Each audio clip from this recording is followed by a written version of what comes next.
Greetings, fellow lords and ladies. Well, look at Game of Thrones Season 7 now continues on with the penultimate episode of the season, Beyond the Wall. So, beginning at Winterfell, Arya Stark talks to her sister Sansa Stark about borrowing Bran Stark's bow and arrow. She tells Sansa that she practiced several times until she finally hit the bullseye. Arya recalls that her father Eddard Stark had been watching and clapped his hands in praise of her accomplishments. Arya reasons that their father knew that the rules were wrong, but that his daughter was in the right. She then confronts Sansa about her alleged role in their father's death. Arya presents the letter that Sansa had written to their late brother Robb Stark, urging him to come and bend the knee to King Joffrey Baratheon. Sansa replies that the Queen Mother Cersei Lannister forced her to do it under duress. Arya counters that she was not tortured and that she saw Sansa in Ned's execution. Sansa told her that Arya did nothing to stop their father's execution either. Arya chastises Sansa for betraying their family, but Sansa responds that they have only returned to Winterfell because of her, while Arya traveled the world in pursuit of her own agenda. Sansa adds that their half-brother Jon Snow was saved from defeat when Peter Baelish and the Knights of the Vale came to their rescue, and says Arya would not have survived the torments she endured under the hands of Joffrey and Ramsay.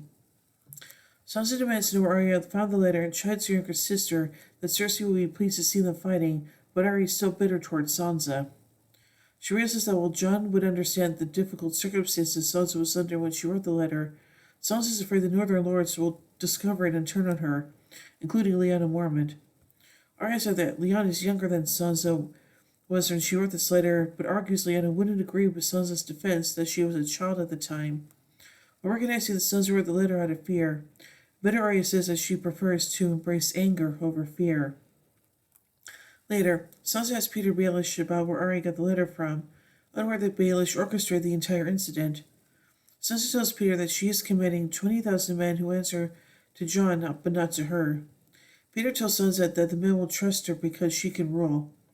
Sansa does not trust the loyalty of the Northern Lords, saying their history of switching sides. She counters that the script of the letter will turn her liege lords and men against her. Sansa confides in Peter about her strained relations with Arya. Peter suggests that Sansa talk to Brienne of Tarth because she is strong to protect both of Lady Catelyn Stark's daughters from harm's way. Trusting Baelish, Sansa accepts his advice. The following morning, Mr. Wilkin informs Sansa that they have received a letter from Queen Cersei. Sansa meets with Brienne, who advises her not to leave Winterfell. Instead, Sansa sends Brienne as a representative since she could reason with Jaime Lannister. Brienne warns that it is too dangerous for her to leave Sansa alone at Winterfell with Peter. Sansa said her guards and men are loyal to her, but Brienne warns that Peter might be barbing them behind her back. Brienne offers to leave her squire, Podrick Payne, whose horsemanship has improved, but Sansa says that she can take care of herself. Following the events of the White Hunt, Sansa enters Arya's quarters and opens a leather case containing several faces, including the literally Walder Frey's face. Arya catches her sister pilfering through her personal effects. When Sansa tells Arya that her men are loyal to her, Arya markedly retorts that they are not here. Arya tells Sansa that she obtained the faces for the faceless men at Braavos and admits she spent time training to be a faceless man. She forces Sansa to play the lying game and begins asking if she thinks that Jon is the rightful king. Sansa finds that Arya tells her what the faces are. Arya replies that they always wanted to pretend to be other people. Sansa wanted to be queen, while Arya herself wanted to be a knight. In the end, neither of them got what they wanted. Arya says that the faces allow her to become someone else, and toys with the idea of assuming Sansa's face and status. Arya approaches Sansa with her dagger and muses as the possibility of becoming the Lady of Winterfell. However, Arya relents and leaves her to strip Sansa alone with the dagger. And finally, during the White Hunt, at Dragonstone, Queen Daenerys Targaryen and her hand Tyrion Lannister chat in the chamber of the painted table. Daenerys tells Tyrion that she appreciates the fact that he is not a hero because they have a tendency of risking their lives to do dangerous things. She compares Tyrion to favorable heroes such as Khal Drogo, Ser Jorah Mormont, Daario Naharis, and Jon Snow, most of whom do stupid things, trying to outdo the others. Tyrion, slightly amused, knows that all those individuals fell in love with Daenerys, but she dismisses the obvious implication that Jon Snow is in love with her. She shares sarcastic quips that Jon must be staring so longingly at her because he's so eager for a military alliance. Daenerys remarks that Jon is too little for her taste, but immediately apologizes when she realizes she's accidentally insulted Tyrion's height. Daenerys also recognizes that Tyrion is no coward. The two then turn their attention to the topic of their impending meeting with Queen Cersei in King's Landing. Tyrion admits that Cersei cannot be trusted and could be setting a trap for them, but that Daenerys will have the Unsullied, the Dothraki, and her dragons at hand. If anyone tries to harm her, King's Landing will be leveled in response. Daenerys wonders whether, given that Cersei will almost certainly be attempting to double-cross them, they should be planning something similar.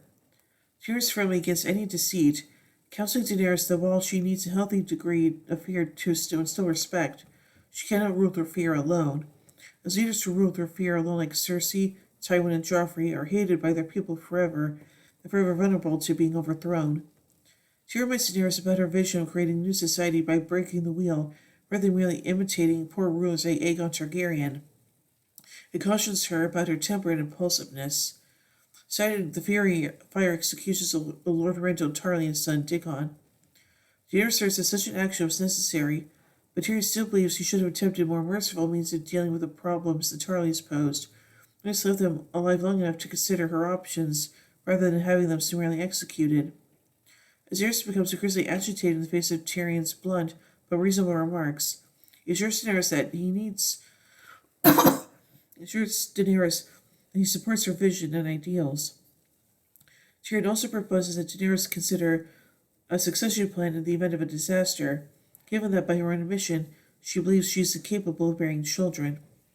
She refuses to consider this plan until she has donned the crown, also coolly blaming Tyrion's positive caution for causing the loss of Highgarden, Alaria Sand, and Yara Greyjoy. Jon Snow's raging party traveled through the lands beyond the wall in their mission to capture White.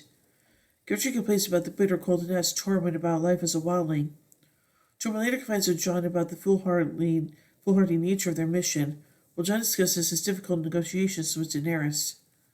Tormund points out that the pride of the Northermen may cost them too many lives, citing man's surrender and the wildlings as an example. While walking, Gendry also confers a brotherhood without banners about selling him off as a sacrifice to Melisandre.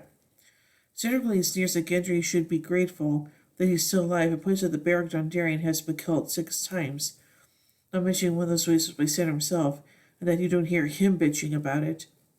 Not entirely sure what to think of that particular revelation, Gendry accepts a drink from Thoros' wineskin. While walking, Jon and Jorah Mormont also chat about their relationships with their fathers Eddard Stark and Jorah Mormont, respectively.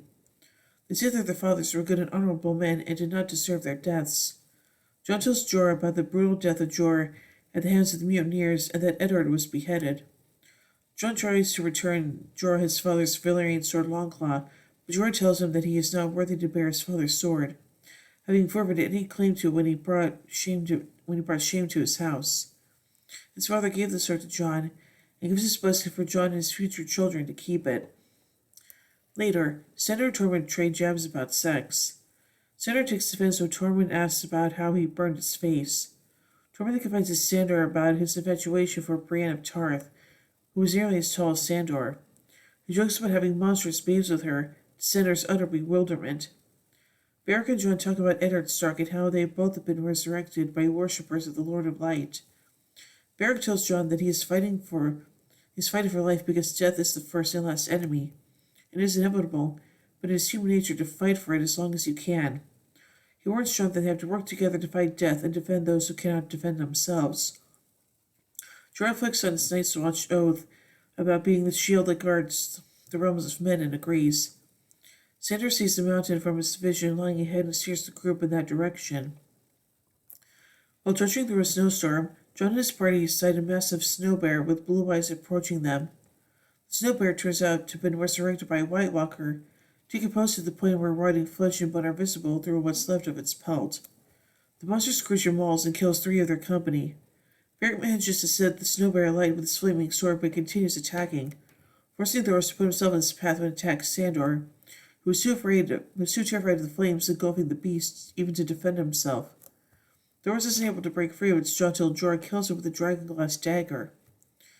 Beric cauterizes Thoros' wounds with his flaming sword before the group press on, following the bear's tracks northward. Jorah asks the wounded Thoros about his experience charging with the flaming sword during the siege of Pike, and commends his old comrade for his drunken bravery. Thoros admits he was so drunk he didn't remember any of the battle, and learned what he'd done when comrades regaled him with tales of exploits afterwards. While navigating through the mountain, they see a White Walker leading a column of whites marching through the canyon below.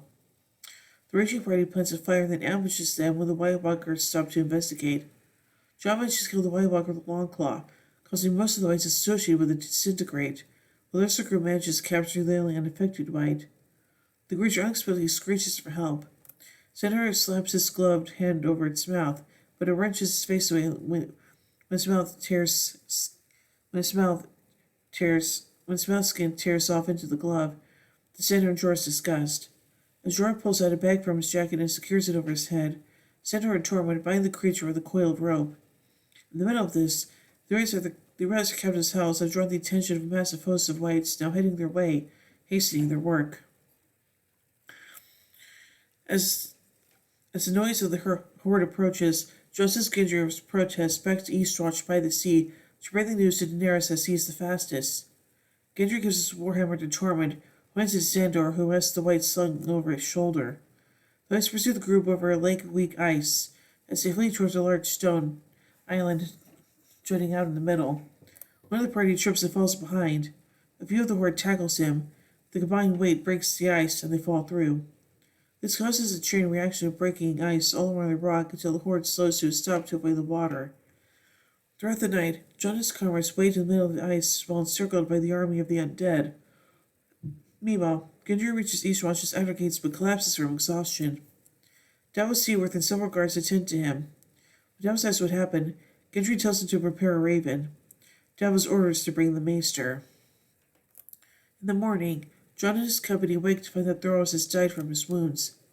Beric and Sandor pay their last respects, but the former are praying for the Lord of Light to guard him as the latter assures him freezing to his death is said to be one of the better ways to die.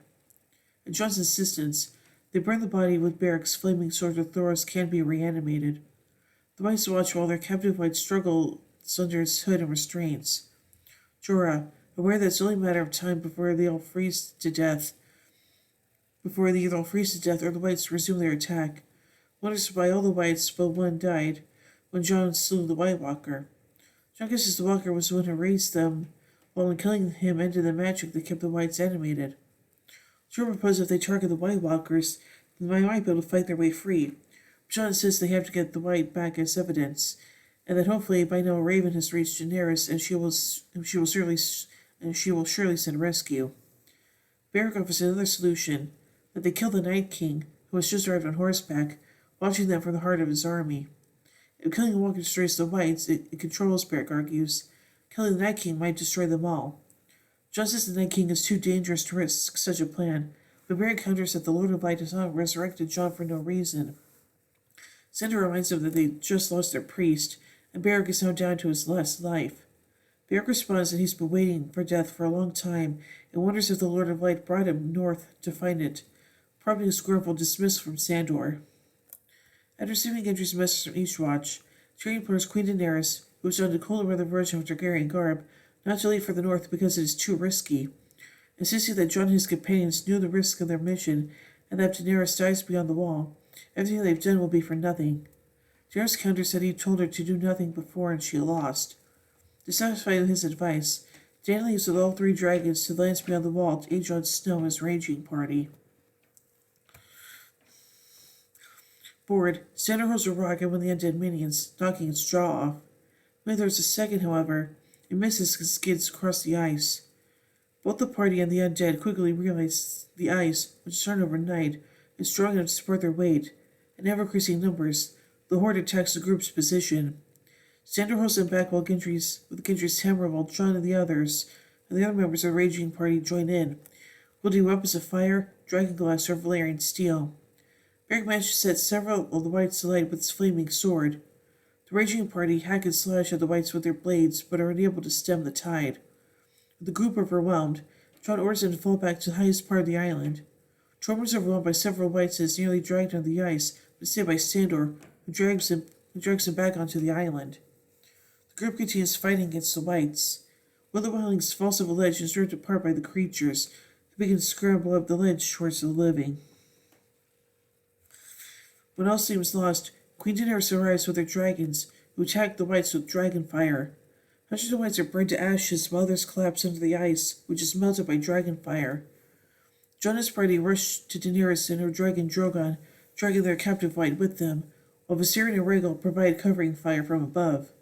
Meanwhile, the Night King obtains an icy javelin from one of his lieutenants and hurls it at Viserion, scoring a direct hit. Viserion is struck in the neck and plunges helplessly into freefall, shrieking agony as blood and fire pour from the fatal wound. Drogon and Rhaegal cry out for their brother, but are pounds to help him as Daenerys watches in horror and sorrow. Viserion crashes into the frozen lake, shattering the ice, and slowly sinks beneath it. Aww. As the Night King raises another spear, Jon hunters at Daenerys and company to leave with the remaining dragons before being dragged under the ice by two whites. Daenerys and the survivors of Jon's raising expedition flee with Drogon and Rhaegal before the Night King can kill them. He hurls the second javelin, but Drogon narrowly dodges it. With the dragons gone, the Night King and his army leave the scene. Later, Jon Snow climbs out of the ice and regains Longclaw. Jon is quickly spotted and pursued by a large horde. Before the whites can finish the King of the North, his long uncle Benjen Stark appears on horseback with his flaming flail. Benjen tells Jon to flee on his horse while he stays behind to buy time for Jon to escape. While riding away on horseback, Jon watches his uncle being overwhelmed by the undead. At Eastwatch, Sandor carries the struggling white into a boat. Tormund and Beric tell him they will meet again, but Sandor retorts he hopes not. Daenerys sends Drogon and Rhaegal to scour the surrounding mountains for Jon. Jorah tells Daenerys that it's time to leave, but she insists on waiting a bit longer. Before she can leave, the horn-blowing, signaling rider approaching. Looking down from the battlements, Dany sees a wounded Jon Snow approaching on horseback. Aboard their ship, Davos and Gendry remove the frozen stiff garments that attend to Jon Snow, who has suffered severe hypothermia and several minor injuries. Daenerys also notes the massive scars on his chest from his previous fatal wounds. In the narrow sea, Jon Snow wakes to find Daenerys watching over him in his chambers. Jon apologizes for the disastrous ranging party and the fact that it caused Viserion's death, but Daenerys tells him not to apologize because she had noticed the army of the dead is real. Overcome with emotion, she tells Jon that the dragons are the only children she will ever have, and vows that she and Jon will together destroy the Night King. Jon thanks her for support, addressing her as Dany. Daenerys realizes the last person addressed by that name was her older brother Viserys Targaryen, who Daenerys remembers as not being a good person. Jon apologizes and asks if my queen would be more appropriate, realizing he's agreeing to bend the knee. Daenerys asks Jon what the Northern Lords loyal to him will make of this.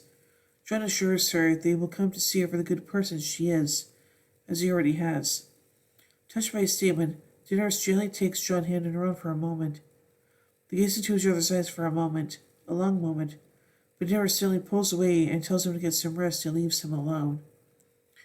Later, hundreds of whites use several large chains to drag Viserion's corpse out of the frozen lake as the Night King and one of his lieutenants watch. When the dragon's corpse is dragged far enough out of the lake, the Night King walks over and places his hand upon Viserion's snout. All is quiet for a moment, and the Viserion's eyes snap open, shining a deathless, icy blue. That's not good. So anyway, let's take a look at some notes for this episode. King's Landing and its associated storylines do not appear in this episode. Samwell Tarly's storyline does not appear in this episode, though he left Oldtown in the preceding episode and is heading to other storylines. Most of this episode focuses on the White Hunt beyond the Wall. This is only the 8th episode in the TV series in which King's Landing is not featured in any scene. The previous 7 were in Season 1's The King's Road, because King Robin and Cersei rode the Starks on the road and had not reached the city.